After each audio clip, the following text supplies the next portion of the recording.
عالم اسلام کی عظیم شخصیت مبلغ اسلام حضرت مولانا طارق جمیل صاحب دامت برکاتہم العالیہ، ان کے بارے میں بھی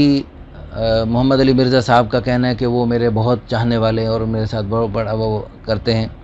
ٹھیک ہے، مولانا طارق جمیل صاحب تو سب کے ساتھ کرتے ہیں، ہر طبقے کے ساتھ کرتے ہیں، وہ تو غیر مسلموں کے ساتھ بھی ملتے ہیں، ان کے ساتھ بھی احترام سے پیش آتے ہیں اور سب کو بڑی محبت سے، گانے بجانے والوں کو، ناچنے کودنے والوں کو، ہر قسم کے شعبے کے لوگوں کو، جو بالکل جن کو یعنی ساری دنیا گری نظروں سے دیکھتی ہے، ان کو بھی مولانا طارق جمیل صاحب بڑے یعنی محبت سے اور احترام سے پیش آتے ہیں۔ اور الحمدللہ اس محبت سے اور احترام سے پیش آنے کی برکت سے کتنے بگڑے ہوئے لوگ، کتنے گناہوں کے دلدلوں میں دھنسے لوگ اللہ کے فضل و کرم سے، ان کے اخلاق عالیہ سے اور ان کی پیاری صفات سے متاثر ہو کر اللہ پاک نے ان کو راہ راست پہ آنے کی توفیق عطا فرمائی۔ اب دیکھو، جب جنید جمشید گانے بجانے میں تھا، ناچنے کودنے میں تھا اور وہ ٹائم ہی نہیں دیتا تھا، مولانا طارق جمیل صاحب اور ان کی پوری جماعت کو رات گئے تک ان کی انتظار کرنی پڑتی اور ان کو شروع میں لمبی تقریریں نہیں سناتے تھے، کوئی تقریریں نہیں سناتے تھے۔ ابھی پچھلے دنوں ایک ہمارے دوست ہیں جواد وسیم صاحب ہیں جی، اور بھائی عرفان ہاشمی، یہ دونوں اسٹیج اداکار ہیں، دونوں نے اپنے بچوں کو بچیوں کو حافظ عالم حافظہ عالمہ بنایا اور اپنے بچوں کی آپس میں شادیاں کی۔ اس شادی کی محفل میں شرکت کا موقع ملا، اس میں بہت سارے اداکار اور سارے رنگ برنگے لوگ آئے ہوئے تھے۔ تو اس میں خالد عباس ڈار صاحب ہیں جو ان سارے اداکاروں کے استاد ہیں، تو وہ بھی وہاں ان سے ملاقات ہوئی۔ انہوں نے بڑی عجیب بات کی، انہوں نے کہا مولانا طارق جمیل صاحب سے جب بھی ملاقات ہوتی مجھے کوئی تقریر نہیں کرتے، مجھے کوئی نصیحتیں واضح نہیں کرتے، بس مطلقاً ایسے بس دوستی کی بات کرتے ہیں۔ وہ خالد عباس ڈار صاحب کہنے لگے کہ نعیم بٹ صاحب جو ہیں وہ بھی میرے سے جب ملتے ہیں تو میرے سے کوئی لمبی تقریریں نہیں کرتے، وہ جو پہلے زمانے میں آرٹسٹ تھے اور اس میں جو ہنسی کھیل کی بات کرتے تھے ویسے ہی ہمارے ساتھ باتیں کرتے ہیں۔ تو یہ بھی ایک اسلوب ہوتا ہے دعوت دینے والوں کا کہ جن کے ساتھ جس شعبے میں گئے ان کے مزاج کے مطابق باتیں کرنا، پھر پیار محبت سے سلیقے طریقے سے ان کو راہ راست پہ لانے کی کوشش کرنا۔ الحمدللہ اس میں کافی حد تک کامیاب ہوئے ہیں۔ جیسے مولانا طارق جمیل صاحب خود ایک واقعہ سناتے ہیں کہ بڑے ذمہ دار کے وہاں جانا ہوا اور وہ جو ہے نا یعنی جماعت والوں کی بات ہی نہیں سنتا تھا، تو مولانا طارق جمیل صاحب گئے تو وہ کتوں کے ساتھ کھیل رہا تھا،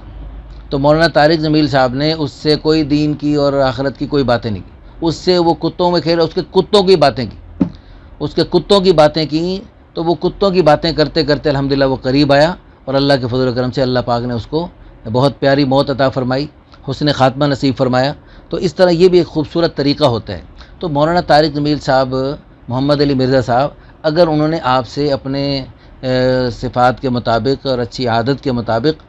پیار محبت سے بات کی ہے، تو اس کا مطلب یہ نہیں کہ آپ جو پوری دنیا کے علماء کی اور حضرات صحابہ کرام رضی اللہ عنہم اجمعین، حضرات اولیاء کرام کی بھی توہین کرتے ہیں اور سب کی نفی کرتے ہیں کہ سب وہ غلط ہیں اور صرف آپ ہی ٹھیک ہیں۔ اس قسم کی باتوں کی مولانا طارق جمیل صاحب کبھی بھی آپ کی تائید نہیں فرمائیں گے۔ تو میری آپ کے لیے دل سے دعا ہے،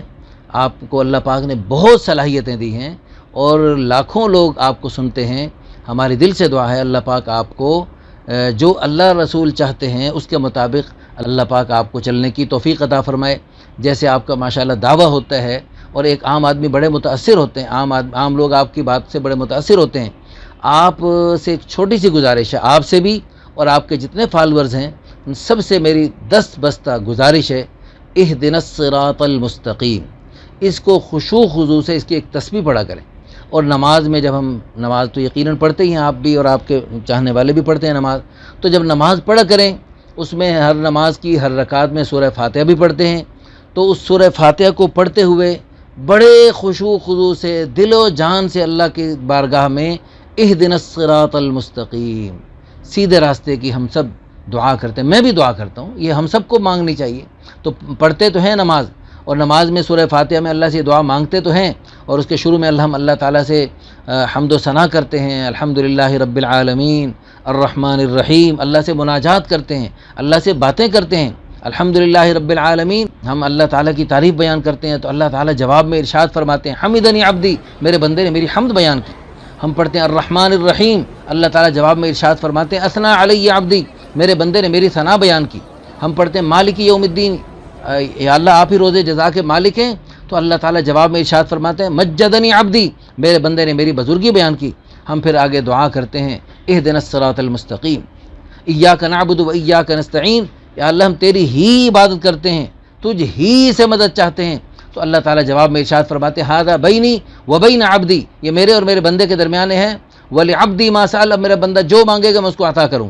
اب ہم نے اللہ سے دعا مانگنی شروع کی، اہدنا الصراط المستقیم، یا اللہ ہمیں سیدھے راستے پہ چلائی۔ تو ہم جب اللہ سے دعا مانگیں گے تو دل و جان سے مانگیں گے، خشوع خضوع سے مانگیں گے، اہتمام سے مانگیں گے۔ مرزا صاحب آپ سے بھی یہ میری دست بستہ گزارش ہے، اور آپ کے جتنے بھی چاہنے والے ہیں، لاکھوں ہیں، کروڑوں ہیں، جتنے بھی ہیں ساری دنیا میں، سب سے میری گزارش ہے، دل و جان سے گزارش ہے، اہدنا الصراط المستقیم دھیان سے پڑھا کیجئے۔ اللہ پاک آپ کی تمام تر صلاحیتوں کو اللہ پاک اپنی رضا کے مطابق ہمیں استعمال کرنے کی، ہم سب کو استعمال کرنے کی توفیق عطا فرمائیں گے۔ اللہ پاک ہم سب کو راہ راست پہ موت تک چلتے رہنے کی، جمے رہنے کی، اور اس پر استقامت کے ساتھ اللہ پاک ہمیں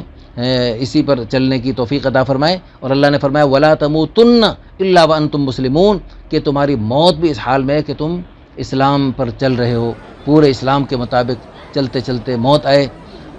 اللہم من احییتہ منا فاحیہ علی الاسلام، یہ بڑی پیاری دعا ہے، یا اللہ ہم میں سے جس کو زندہ رکھ اسلام پر زندہ رکھ۔ ومن توفیتہ منا فتوفہ علی الایمان، جب موت آئے تو کامل ایمان پر موت آئے۔ آمین ثم آمین، وآخر دعوانا ان الحمدللہ رب العالمین۔